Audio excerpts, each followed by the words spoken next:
Hi, this is Jeff Van Coten, and I have an invisible disability. Mine began when I was 15 years old and has stayed with me and shaped me continuously for the last 33 years. I live with a diagnosis of bipolar II disorder. It was formerly known as manic depression because it is characterized by high and low mood swings. It's been really tough.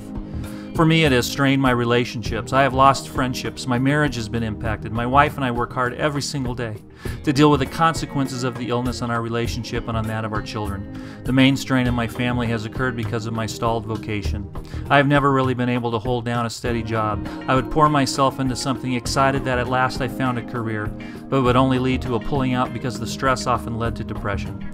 I have a wife and 3 children that I have never adequately been able to provide for. Even now, I'm functionally unemployed. That hurts.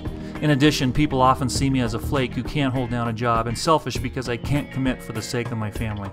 That hurts. So as a result, I have developed a protective esteem. It's hard to be vulnerable with others for fear of misunderstanding and of letting people down. So I've built a protective shell to shield me from deeper relationships that inevitably cause pain. That's what makes them so rich and deep, but of which I'm prone to avoid. Bipolar II is very often misdiagnosed as clinical depression. Thus, any remedies are ineffective because it isn't getting to the true root of the problem. That was my case for 32 years. It's only been in the last 2 years that I was correctly diagnosed, and only 8 months since a cocktail of medications were mixed together to put me in a place I haven't been in decades, without deep depression. I am grateful for the medical profession and for the medicines that have been developed to help people like me. And yet, like diabetes, I will need to take medication and make lifestyle changes to manage my illness for the rest of my life. There is no cure for bipolar disorder. I have chosen to share my invisible disability so more people can be aware of its real presence in people's lives and bring understanding to reduce its stigma. There are many others who are doing the same thing.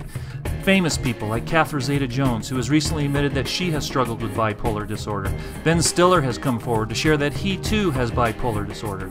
I have chosen to share my invisible disability so more people can be aware of its real presence in people's lives and to understand its dynamics and ramifications. I'm so grateful for IDA and its incredible work to not only reduce the stigma in invisible disabilities, but to pave the path to understanding so that those who suffer can live a full, normal, and rewarding life.